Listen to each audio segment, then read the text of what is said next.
So good afternoon, Tewksbury. It is 1:01 p.m. on Tuesday, May 5th, 2020. I'd like to call this emergency meeting of the Tewksbury Board of Health to order.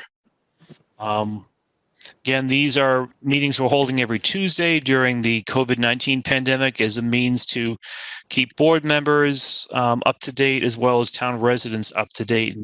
It's in addition to our monthly meetings that are held on the third Thursday of every month. So this is today's meeting. I guess the only thing I will start opening is that at the end of last week, I had sent out an email to board members with a pack of information from the CDC, their guidelines for opening up businesses, a disinfectant chart, but then also a letter from the Attorney General outlining what municipalities are able to do during this COVID-19 pandemic in terms of creating advisor or regulations, as well as Board of Health having responsibility for face covering procedures if that was to be done. And like a lot of these things, we were looking at taking action sooner than the state did, and the governor did on Friday put in the face covering regulation. So we don't need to worry about discussing that today. So today it's really more about, now we have the face covering regulation that goes into effect starting tomorrow. I'd sent out a copy of the DPH guidance for wearing face masks in public settings that they'd issued May 1st, which Susan found and sent out to us this morning. And I too had searched for it and could not find it in the website. So Susan, I guess you're a better sleuth on the internet than I am today. No, I'll never be better than you. Hey, did we do a roll call just for the No, we'll do that record? next. I was just trying to see if Bob would join by the time I have finished. All right. Sorry about that. Oh, no problem. I'm going to miss it. So I think today it's more focused around the starting the face covering regulation tomorrow, as well as sort of a continuation of discussion we'd started at last Tuesday's meeting about how, even though the governor has the committee that will be issuing a report on May 18th about businesses reopening, we had talked about things that businesses should be doing. They shouldn't wait to start the planning process until the 18th, but there's a lot of time between now and the 18th that they can start looking at what to do. And we discussed some options, both from the board's viewpoint as well as from the town's viewpoint. So I think we'll start the meeting. So we'll just I'll do a quick roll call of Board of Health members. So I, Sierra Barry. Maria, you're on the line. Maria Zarulis, clerk, I'm here. Okay. And Tony? I am here. Bichetti, Tony, yep. Okay. And Charlie? I'm in. Okay. So we have 4 of the 5 board members present. Robert Scarano has not joined us yet. And then elsewise on the call, Susan, if you and Irvy and Yep. Susan Sawyer, Health Director. okay, Present. Shannon. Irvi Agarwala, Public Health Nurse. Okay. And Shannon. Shannon Sullivan, Sanitarian. Okay. Chief Photo. Richard Montori, Town Manager. Okay. And Chief. I think he stepped away for a Maybe he minute. stepped away from one. Okay. Chief Photo is with us. He told us he'd have to step away for a quick sec, handle some business. Okay, so Susan, I will turn the microphone over to you. Good afternoon, everybody. It's a very busy time here in the health department as we try to staff it halfway, and the phone calls keep ringing, although they do keep changing. Now the calls are, mostly about the masks, whether or not we're going to be giving out masks, I've been told that Wilmington is giving out masks, and I found the secret. Someone donated 2,000 masks to the Wilmington town, so they're going to be distributing those. So if anybody asks you why Wilmington, it was a private It's not donation. just Wilmington.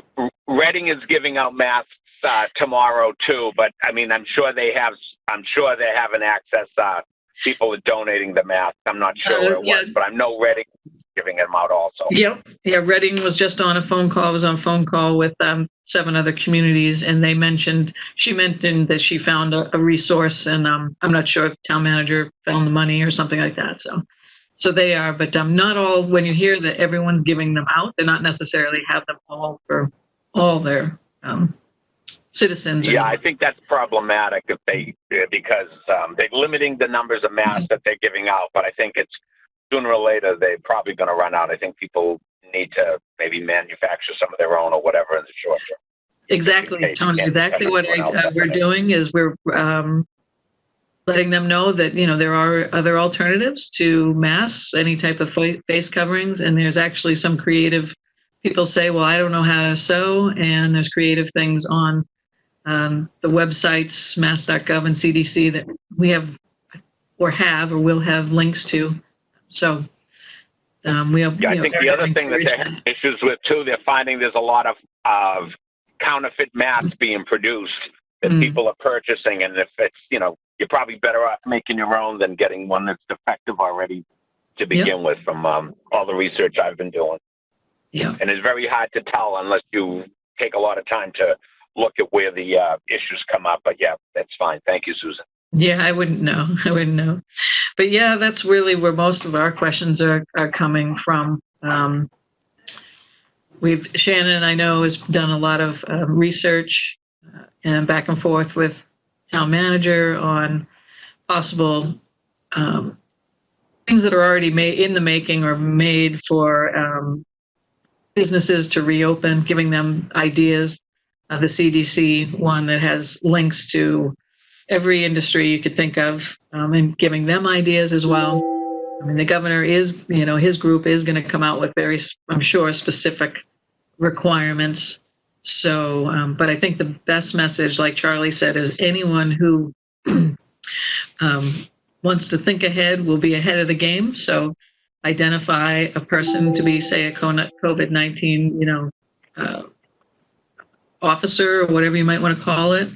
Identify your needs for your specific type of business, find how you can do it safely, and then start putting it in writing. So it'd be good, and no matter what, whether we collect them or nobody collects them or just having everything in writing so that you can train your employees properly and have the documentation. I mean, that's what we want to encourage everyone to do. So anyone who's asking, I would encourage that as an answer.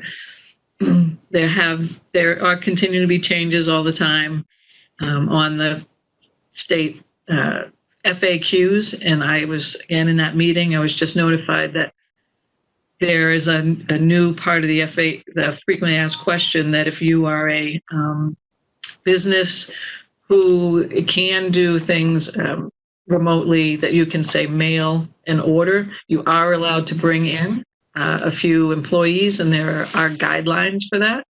So I would encourage anyone who has something that might fit that, still not curbside pickup and still not, that will be coming, but actually being able to bring some people in and package things up and mailing them, that is now allowed on the FAQs.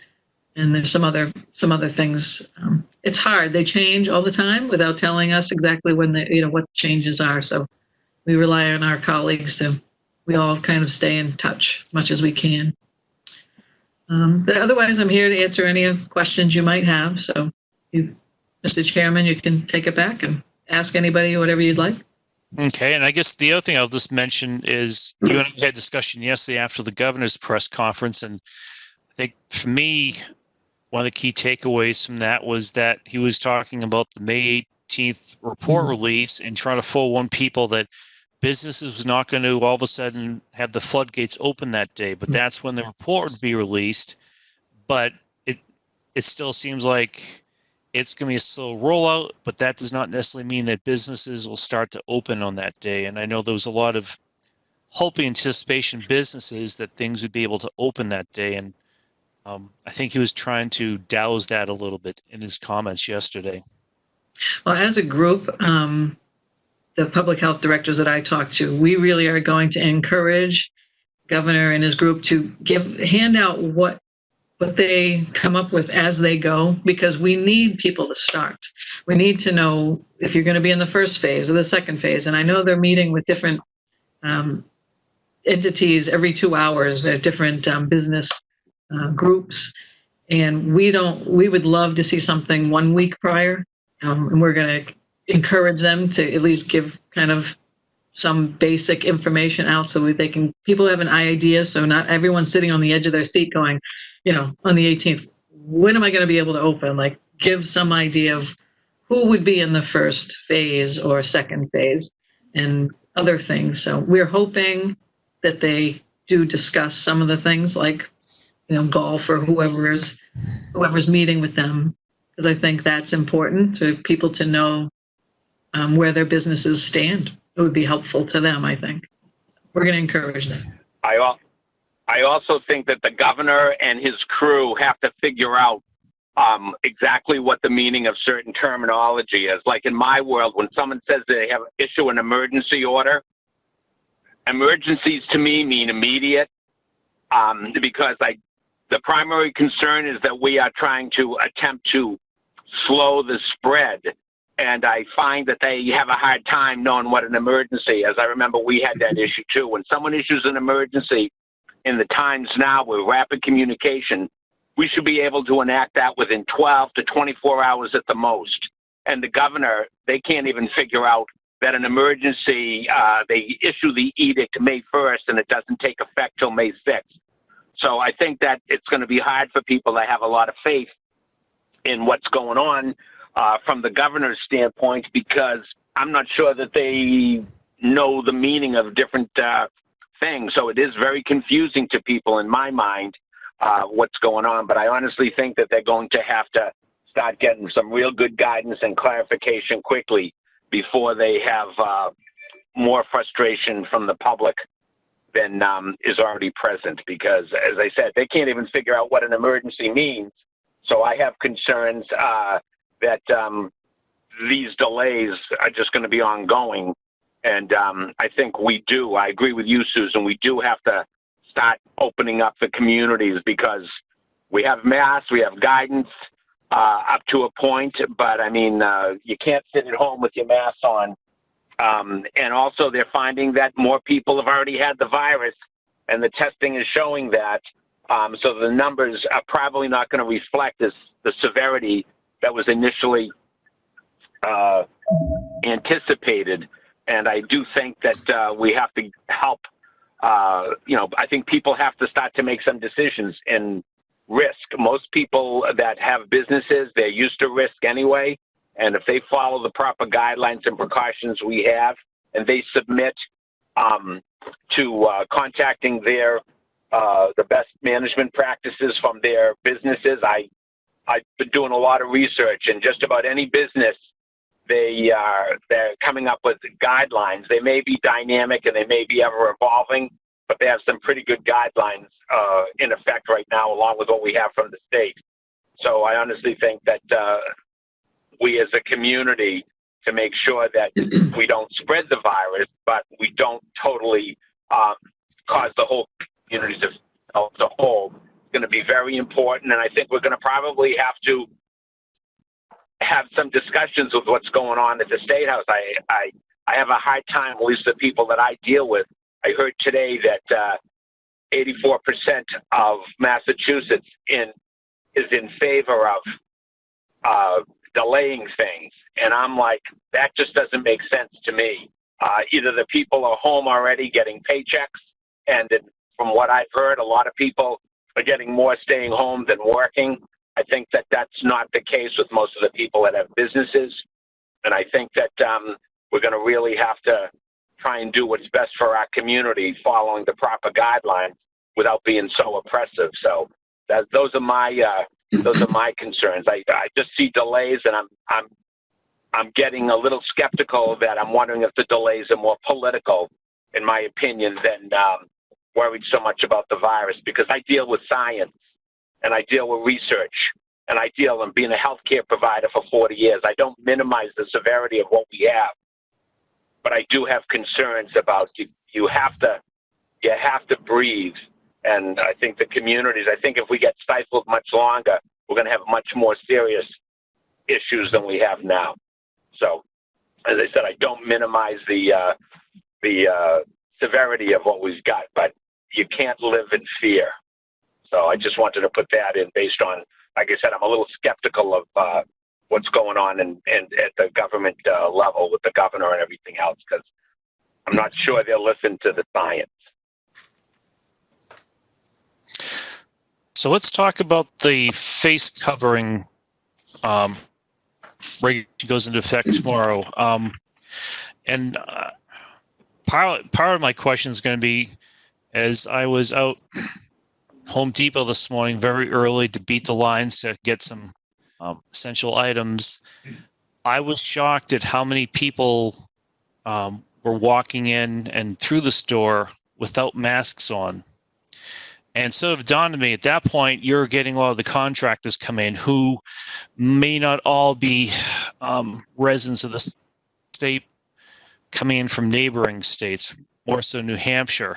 So my first question, I guess more for you, Richard, is what are the plans, or do we have any plans to utilize Code Red to do any type of a notification out to residents, just reminding them that as of tomorrow, that they do need to wear a face mask in public settings? And then the other part is, I don't know what we can do about trying to notify those folks that are coming in state from outside of state that may not have heard that we have this face covering ban, and how will that impact starting tomorrow when I'm sure there'll be a lot of calls into either police department or health department about people, either employees or customers, are not wearing masks.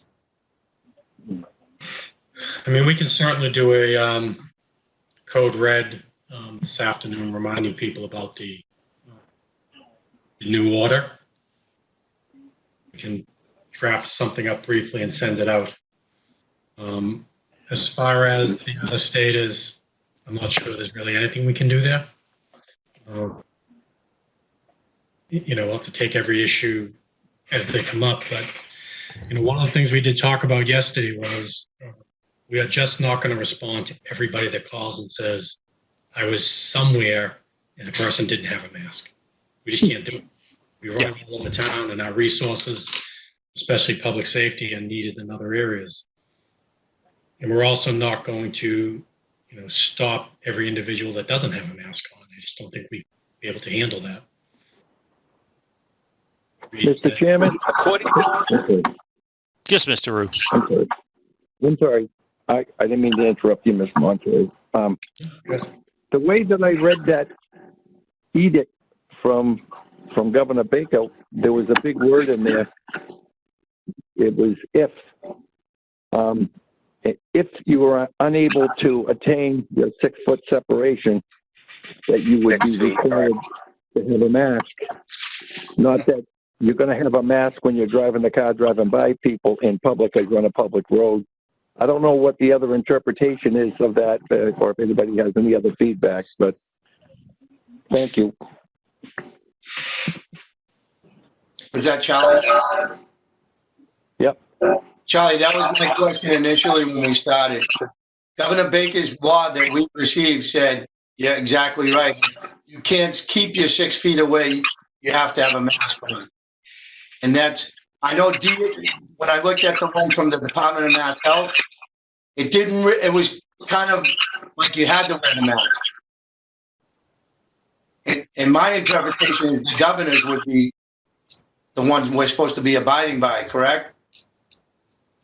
I would agree Correct. with that, John. Yeah, 6 feet. If you're 6 feet away, now I would say if businesses put up it's mandatory to enter their facility for their business policies, then I could see that. But I agree, Chief and Charlie, that the 6 feet physical distancing away from everybody is still in effect.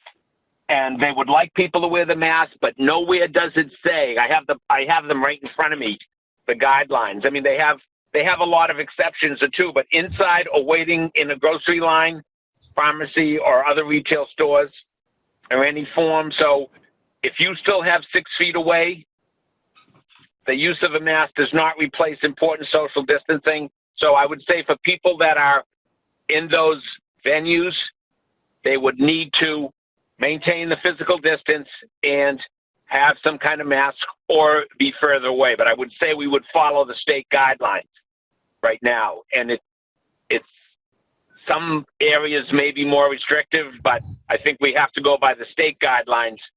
And then I think we have to interpret them and what may work best for our community by whether we want to be more strict or less strict. And I don't recommend being more strict at this point. In the governor's order, the sentence reads, all persons are required to wear masks or cloth face coverings at all times when inside grocery stores, pharmacies, and other retail stores. And I think the premise there is that those are the places where you can have a higher incidence or Correct. higher congestion of people, both customers as well as staff. So in those places, it's almost impossible to maintain social distancing in the course of normal operations. Therefore, that's why they want to make sure that everyone's required to wear a mask in those specific environments. And then do you have the list of exceptions? For the record, can we review the list of exceptions that they do have here for everybody? I happen to be driving, so I can't review that. But they have a number of exceptions on here as well, and I think that it would be very prohibitive to stop and ask everyone, whether they have a medical condition that warrants them not wearing a mask or whatever. I do agree, in the interest of safety for all people inside facilities, they should have a mask on and maintain the social distances. But we need to just get clarification as to which people are not going to be wearing the mask, so that, as I said, I think it would be problematic to go up and ask everybody if they have issues, because it would take too many resources to do that. So maybe we should just review that. So the exception. So I think that's against the law. So from the actual document, it's on page 2 of the order, right in the middle of the page under, now therefore, I hereby order the following. Effective Wednesday, May 6th, 2020, any person over age 2 who is in a place open to the public in the Commonwealth, whether indoor or outdoor, and is unable to or does not maintain a distance of approximately 6 feet from every other person, shall cover their mouth and nose with a mask or cloth face covering, except when a person is unable to wear a mask or face covering due to a medical condition, or the person is otherwise exempted by Department of Public Health guidance. A person who declines to wear a mask or cloth face covering because of a medical condition shall not be required to produce documentation verifying the condition. This requirement applies to all workers and customers of businesses and other organizations open to the public that are permitted to operate as COVID-19 essential businesses, as defined in Appendix A of COVID-19 Order 13, as extended by COVID-19 Orders 21 and 30. Second paragraph, all persons are required to wear masks or cloth face coverings at all times when inside grocery stores, pharmacies, and other retail stores. All persons are also required to wear masks or cloth face coverings when providing or using the services of any taxi, car, livery, ride sharing, or similar service, or any means of mass public transit, or while within an enclosed or semi-enclosed transit stop or waiting area. And then on the DPH guidance document,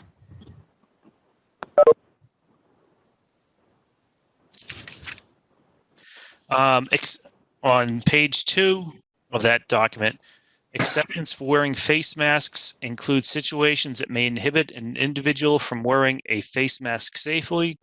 These may include, but are not limited to, those who cannot breathe safely, those who, due to a behavioral health diagnosis, are unable to do so, those communicating with people who rely upon lip reading, those who require supplemental oxygen to breathe, and those who are exercising outdoors and are able to keep physically distance from others.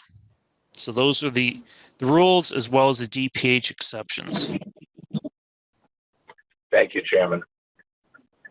Mr. Chairman, is it correct to say, I don't know, I know that the order goes into effect tomorrow with the masks, but are businesses going to be required to put out a sign that says you cannot enter without a mask, or is it up to the business themselves that they can make that decision of how they want to control this? I only ask because I've noticed that as of right now, some businesses they don't have a sign out saying you have to wear a mask, but while in the store, I know that they were trying to encourage their employees to put a mask on. I watched some of the managers walking around at Market Basket saying, here, put this on, and the employees were refusing. So is this something that will change tomorrow, that will be mandatory, or can they just make up their own rules? Well, on the governor's order, the bottom of page 2, last sentence is, if a customer refuses to wear a mask or a cloth face covering for non-medical reasons, a business may decline entry to the individual. Right. And that's something that Director So and I talked about yesterday in terms of, we have the orders, but there's nothing in it that states that any essential business that's open that this applies to needs to have any type of signage displayed prominently outside their entrances to remind people that they're to wear masks. And just as importantly, the store can refuse entry to someone if they do not have a mask. But it's up to the discretion of the business of how they want to handle that. Correct. Yeah. Okay, thank you. Mr. Chairman, just as a information, Walmart has already put up their very large sign over their doors and are already choosing to require everyone to have masks. And it does say it's partly both the health department and the state. So I got calls from people now on the other side saying, why are they doing this early? And I said, we applaud them for doing it early. I'm not going to tell them not to do it. So it's their choice. So some people want it, some people don't. But I would recommend outside having a sign, just because it would be easier for them to, maybe less conflict. If someone comes in, they're already in. So, but, I think this is going to be, this is the introduction. I agree with you. The newness. This is the introduction. So it's not going to happen overnight, but. Yeah. Right.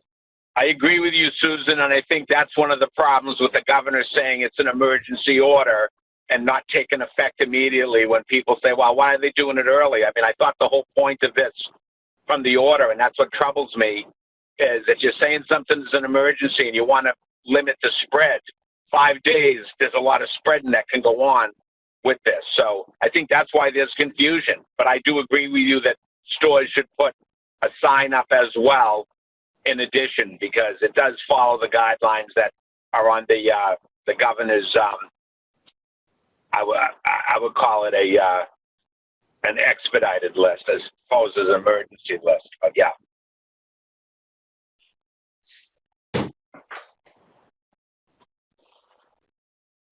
So, Rich, I'm glad you brought up the fact that the town does not have plans to follow up on each and every complaint that's received by whichever department picks up or gets the phone call that someone is not wearing a mask, because to your point, Susan,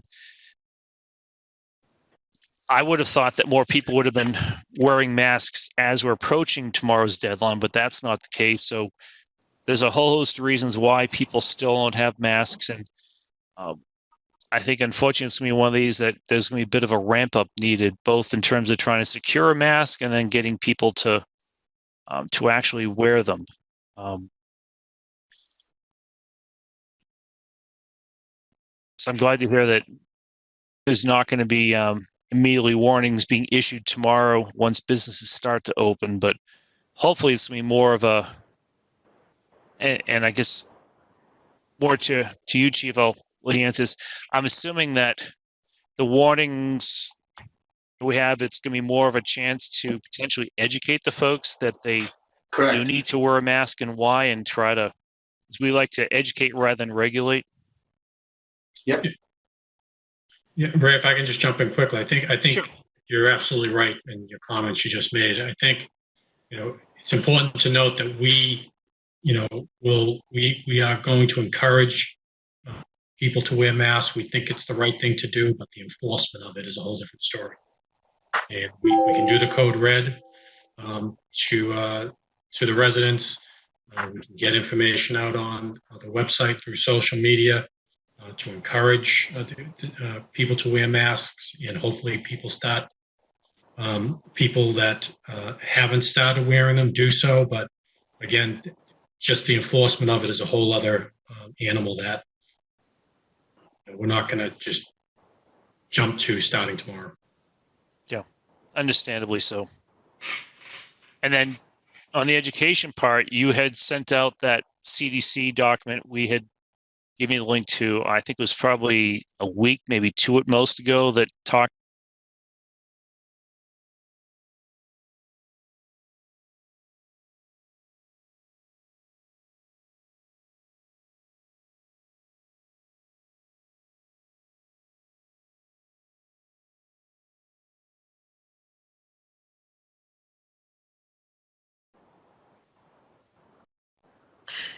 I'd have to look back. I know Janine has been putting everything we ask on. So if it's not there, we can make sure. There's so much to look at and so much to read. I have to make sure it's somewhere where people can find it too. That's the other part. We can resend that just as to ensure that people did get it. And okay. We can send, put a schedule on it being resended every day, every couple of days, however often we want. Okay, no, that'd be helpful. And hopefully they'll start cutting down the number of phone calls too. So, I guess moving the other thing just to quickly talk about, and actually, Irvi, since you're online and we'll be talking about the business openings, the only question I had for you is that when we look at the weekly reports that Department of Public Health is issuing every Wednesday, where they're listing numbers by community. At a prior call, Richie, you'd mentioned that the Merrimack Valley seems to be getting hit harder with COVID-19 recently. And then in the CDC or the DPH report, it looked like Tewksbury had a big jump up in the reported number of cases. And I know that the report does not distinguish between source of those cases, whether it's residents living at home or whether it's skilled nursing facilities, assisted living facilities. While they do have a table at the back of that report or the daily report, it does not really give the total numbers. It's more range of numbers. And I was just wondering, in your sort of looking at the data, is there any way of sort of describing if the number of positive cases that have jumped up have been more residential, or has it been more associated with these medical facilities where we're finding in the state there are higher incidents of COVID-19? I think it's a combination of the two. I know that a lot of the skilled nursing facilities are now using the National Guard to test their residents, and then have multiple rounds of testing for their residents, just to ensure that they're cohorting their patients. So, those that are COVID positive are put in an area of the facility where they're around other positives, or if they're negative, then they make sure that they stay with other negative folks. Depends on the day. So, like I said, because sometimes a bunch of results come in kind of on one day. So if the National Guard is out testing either at the Tewksbury Hospital or the group homes in town, or at one of the senior congregate sites, sometimes, yes, we do have big jumps, especially when you look at the numbers of Tewksbury Hospital. It's a big place, so they're testing a lot of people. And if they don't distinguish whether the person is an employee or a resident of the hospital, it's kind of hard to know exactly, where the numbers lie. Basically, the National Guard has been better about including home addresses of employees, both for congregate living sites, whether it's senior housing or it's group homes or the hospital. I think that multiple agencies have complained that it puts a lot of strain on the local board of health when you're getting an influx of cases that don't even really need to be followed by you. They should really be followed by the person's home, city or town. So that's definitely has to do a little bit with why we have those big bumps certain days. And you'll notice, like, when a batch comes in, the numbers are really high that day because it's just like one facility that's testing multiple people. I would say in terms of residents just in the community, I feel like the numbers are coming down a little bit, but it really depends. And I don't know what the factor is. I don't know. It's hard to say what the factor is that determines what's causing certain bumps in the numbers. Does that answer your question? Oh, it does, because I did want residents either getting the mistaken impression that this was all the result of, say, Tewksbury Hospital, where it's been under a microscope lately, or that it's all residents, or I was more concerned that people would think that it's all attributable to these congregate living areas or assisted living facilities. Therefore, we don't have to worry because we don't really go to those facilities, so it's not really spreading as much in the community, but rather it's sort of based on the testing numbers, but it's still prevalent in the community. So people do need to still be practicing this social distancing and wearing the mask. It's not just because just stay off the state hospital property and you'll be okay, but it's still out there in the community. Absolutely. It's everywhere in the community, unfortunately, because of the asymptomatic transmission. I was telling somebody the other day, like, when you get the flu and your body aches and you have a fever and you're not feeling well, you're going to stay home because you're not feeling well. If you have somebody that's asymptomatic that doesn't even realize that they're carrying virus, they're still out and about in the community. And so they may not even know that they're transmitting asymptomatically, but they are. So we need to really stress the importance of the physical distancing, and wearing the masks if the physical distancing is not possible, because of those asymptomatic carriers. I think that's a piece that we don't really think about, because you're like, well, if you're not feeling well, stay home. Right. Obviously, if you're not feeling well, stay home, especially in this kind of a environment.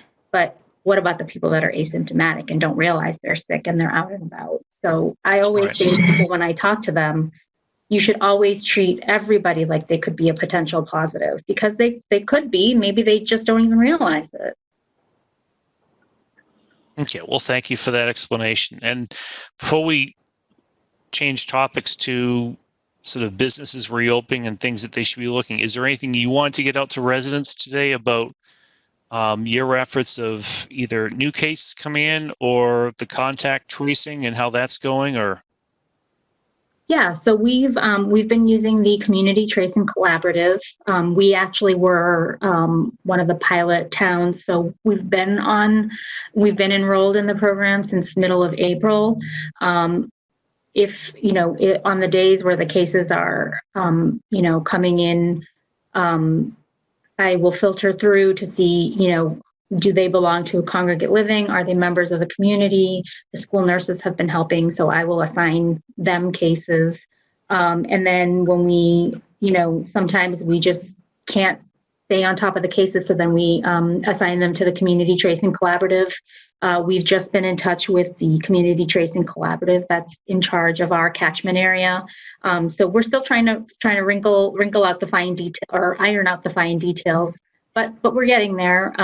We're communicating. We've been on the phone already a few times, and we just met each other like 2 days ago over the phone. So, I think that they're definitely a great asset to have. But again, there are certain things that need to be kind of ironed out, some certain details. But overall, it is a great asset to be a part of. And have they given you any feedback whether we need to do that? We need to educate residents that when they do see that phone number pop up that they should answer the call, or has that been an issue in Tewksbury? So as far as I'm aware, that has not been an issue in Tewksbury.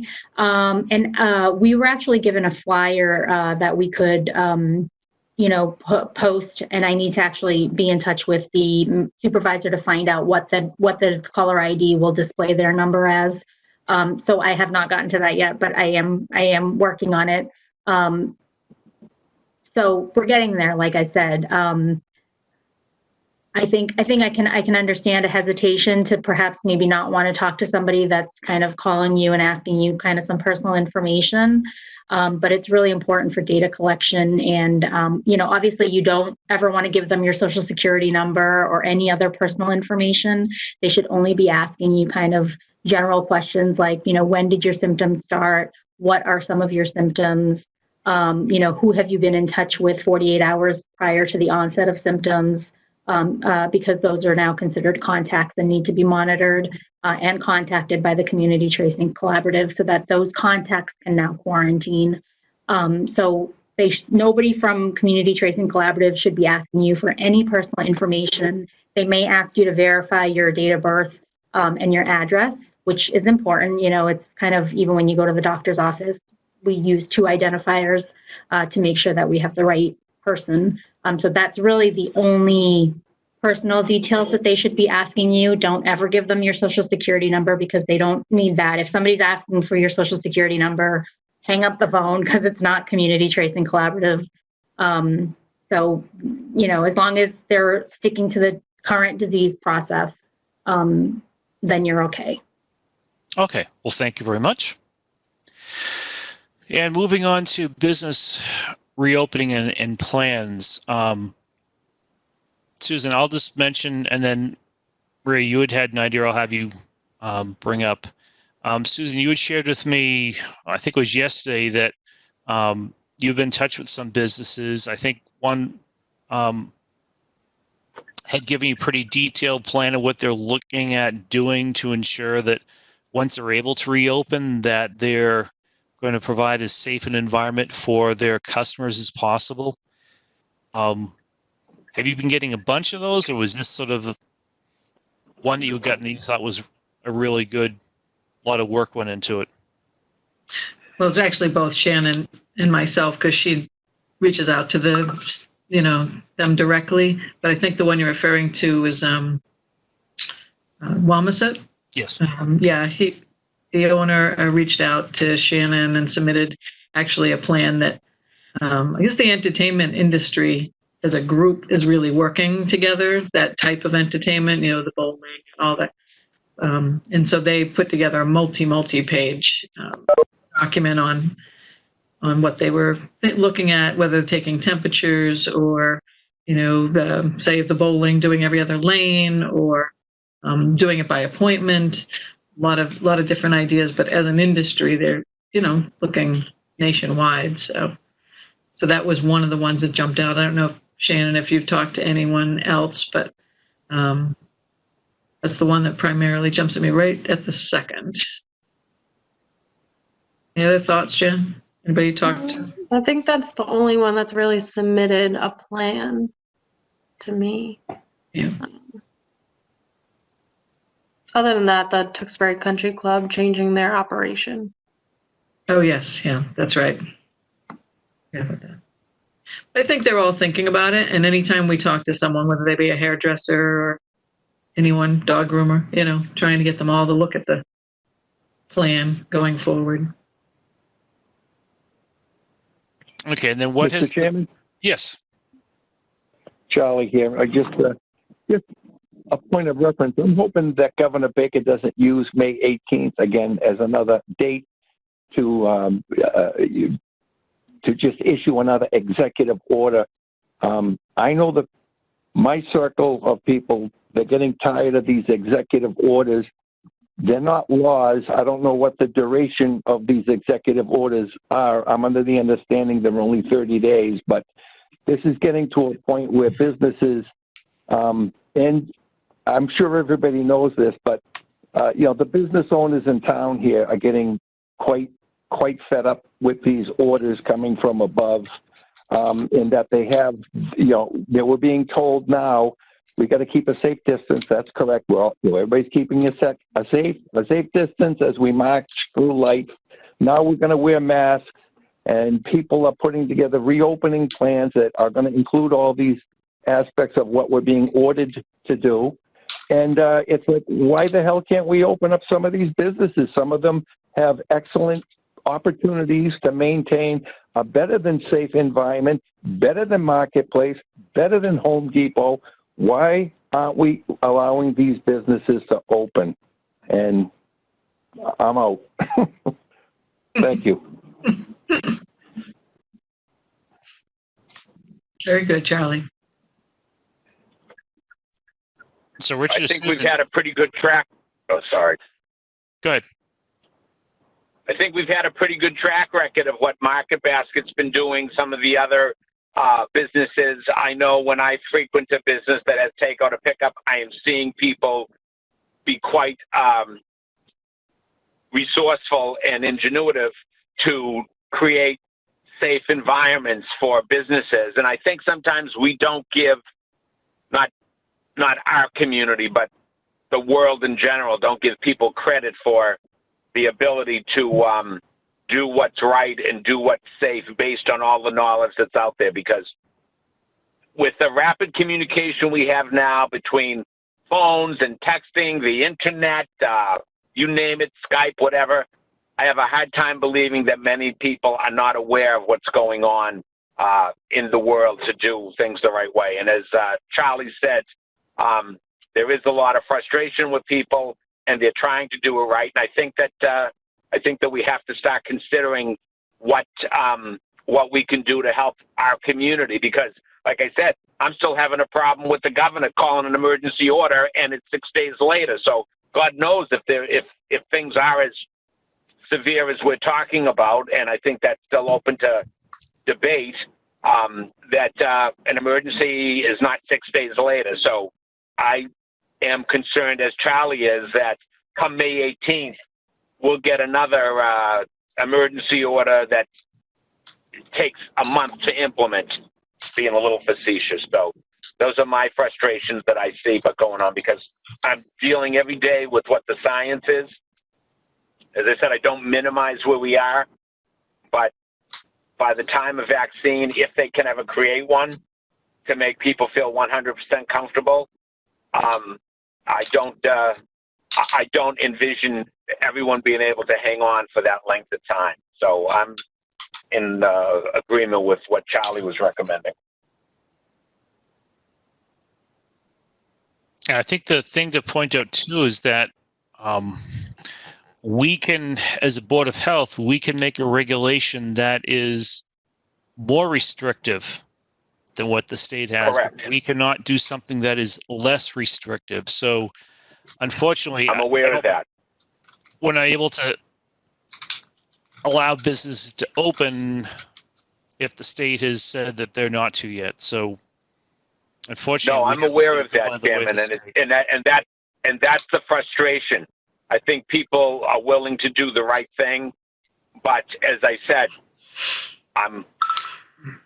my opinion is such that it's going to be another hurry up and wait. And I think that's where the frustration comes. So I don't know whether collectively as communities together, I don't know what is when Susan, when you're dealing with other communities, and I only know from the various people I speak with and I'm in contact, and I'm hearing a lot. And then the areas where there's concern, I think that people have to make an individual decision.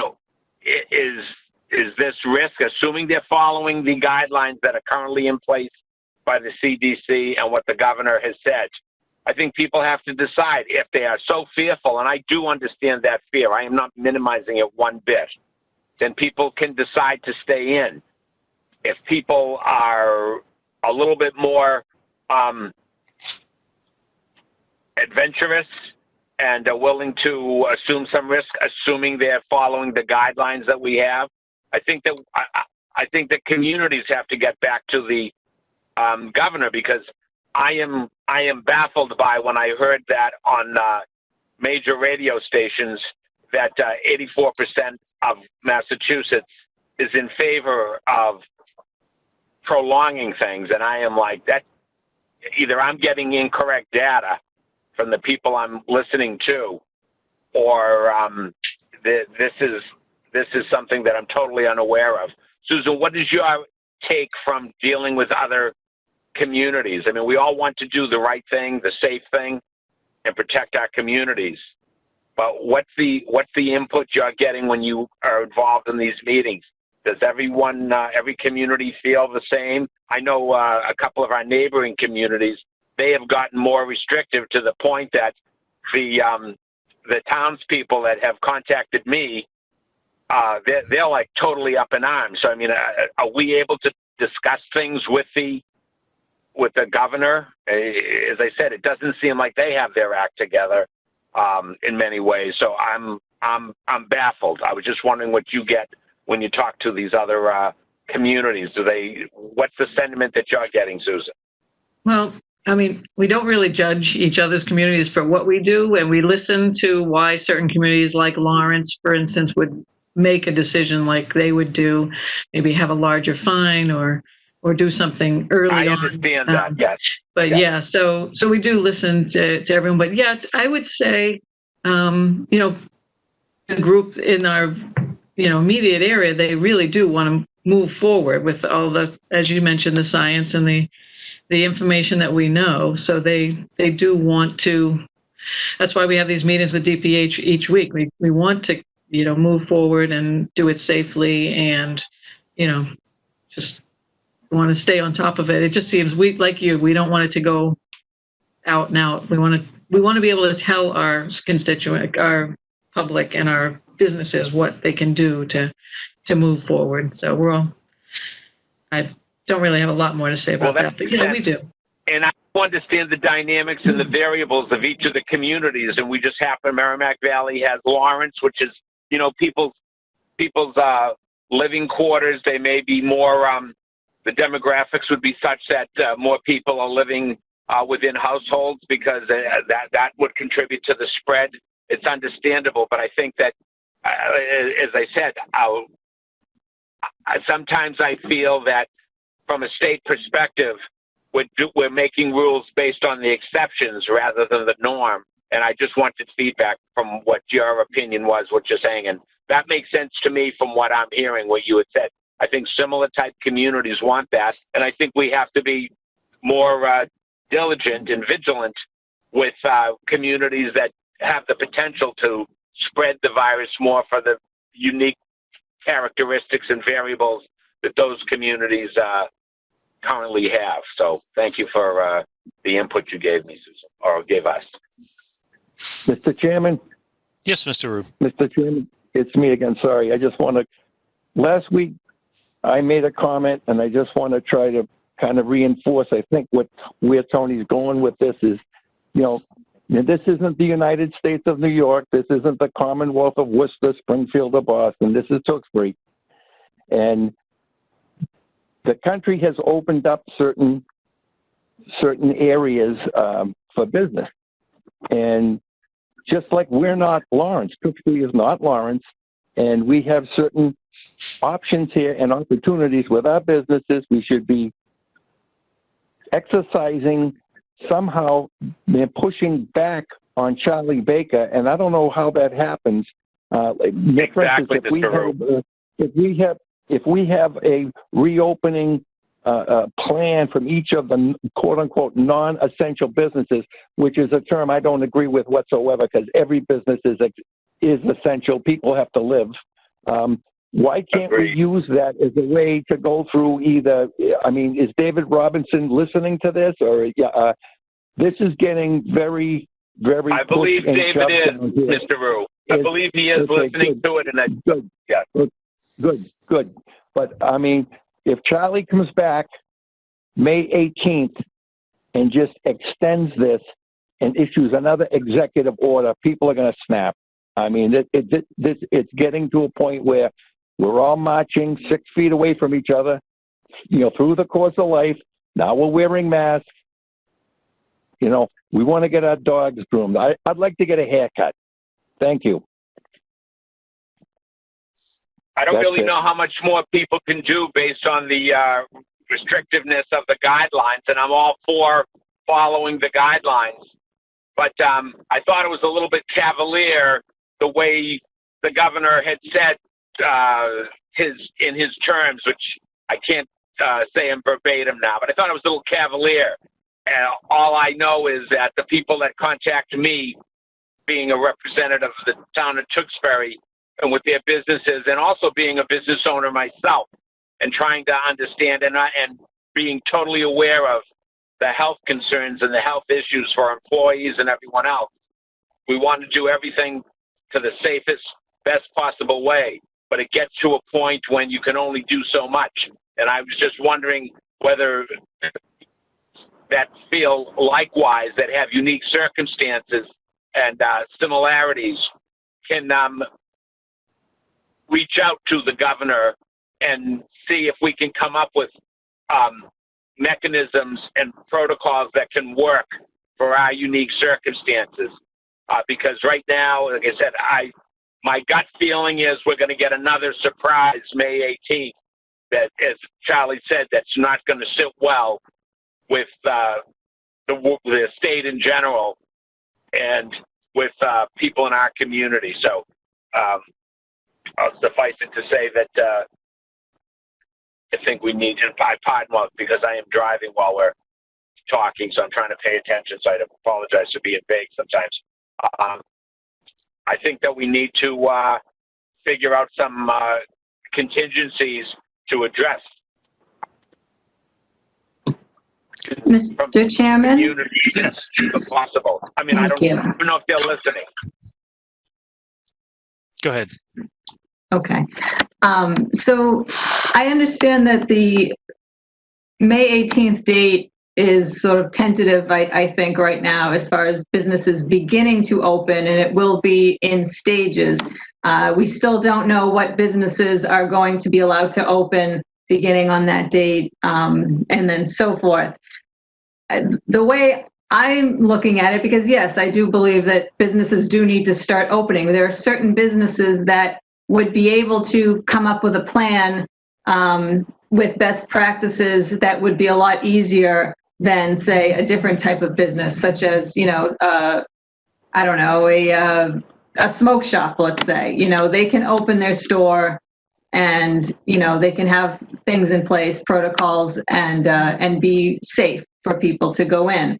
The bigger, even salons, I have seen already some businesses have come up with their plans of how they're going to reopen, and it makes a lot of sense. One person at a time. You can't bring your friends and family to sit in the waiting room. It's very thoughtful what they have been coming up with, and they're taking it very seriously. So, but then there are businesses that I think present a much larger challenge, and those would be restaurants and bars.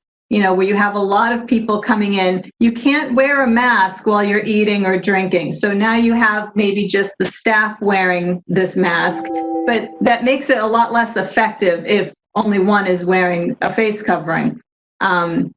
These places are probably only going to operate at, say, maybe 25% capacity, I would think, when they do start to reopen. Those are the challenges I think that are being faced. And how do I say this? The reality is that I think you have to expect a little bit of an uptick in the numbers once those businesses do start to reopen. That may answer, I don't know, it sort of speaks a bit to what Charlie brought up and what Anthony has brought up as well, is yes, they need to open. There are places I think that can open sooner than others, but some of them, they're going to have a lot of challenges. And my hope is that all of these different types of businesses will be proactive and come up with these plans and send them to us so we can review them, compare them to what the state is coming up with for guidelines, and maybe tweak it as necessary, because that would take a lot of work, I think, off of Susan's plate and Shannon's plate of trying to come up with something specific for each business. They really should do it on their own. And then maybe there's some way that we can provide some sort of incentive for them to draw these plans up ahead of time and start from now. Those that are interested in that. Anyway, just my 2 cents. Thank you. I appreciate Those are all great points, Maria. Those are great points. I know what we have to provide the incentive. I kind of I'm under the impression a business owner is self-motivated anyway because they have it. And I believe, and that you brought up some very great points about the restaurant business, but I know in my research, I've seen some pretty innovative things that are being done. And I've been in the restaurant business, although I do like to eat. I see some pretty innovative things being done in communities in other states that have already opened up to a degree. When you said that about the restaurants, and I'm just going to throw this out, I'm sure there's always going to be an expense associated with providing these additional protective measures for staff, employees, and clientele. But there's barriers that can be made that are clear, that can divide a table into quadrants or sections, and people can eat independently. So I think that it's going to behoove our businesses, because as great a job as Susan and Shannon do and Irvi do, these businesses have to be proactive, and that's a very great point that you made, to find out what is going to be applicable, because I think that the marketplace will determine whether people are doing things the right way. I can only tell you from what I've experienced. I know someone went to a business that was open for takeout, and they noticed, they ordered, and they noticed the way things were being done, and they refused to accept the food that was being given or the product. And in today's world where communications is very rapid, I am very sure that people are going to be probably not frequenting that facility between Facebook, Instagram, Snapchat, all these things. So I think that these businesses, they can't put it all on the Board of Health agent or the sanitarium or whatever. I think we can, do some inspections, follow up. It's nice to get the plans, but I think there's plenty of resources out there for people to come up with some best practices. And yes, I believe they will evolve to something, but as I said, I don't know if we have to provide incentives for them. I think that the fact that people want to stay in business, given the opportunity to allow to continue business, that they should be able to come up with some pretty innovative things based on the sharing of knowledge. But thank you. You brought up some great points, Maria. Thank you. Well, thank you. And when I say incentive, I don't necessarily mean a monetary incentive. I'm saying as we receive the information from these businesses, maybe we can promote them either on the town website, of things that they have put into place so the residents are aware this is what they're doing to protect their customers as well as themselves so they can reopen and really promote them in that sense. And it also shows that we are supporting the local businesses in this because this is a lot of work. It's going to be a lot of work for everybody. And that's what I meant by incentive, not like, here's $50 if you write up yeah, that's what I meant. I just wanted to clarify. No, Thank you. Okay, thank you for clarifying that, because I think that that's a good way to share the knowledge gained in this, because it's an moving target at this stage of the game, and I think everyone is aware of it, because it's confusing. It's confusing for people that have some background and knowledge in it, and so I can see how people that don't have this knowledge or background, it's even more confusing. So that's a great idea. Yes, thank you.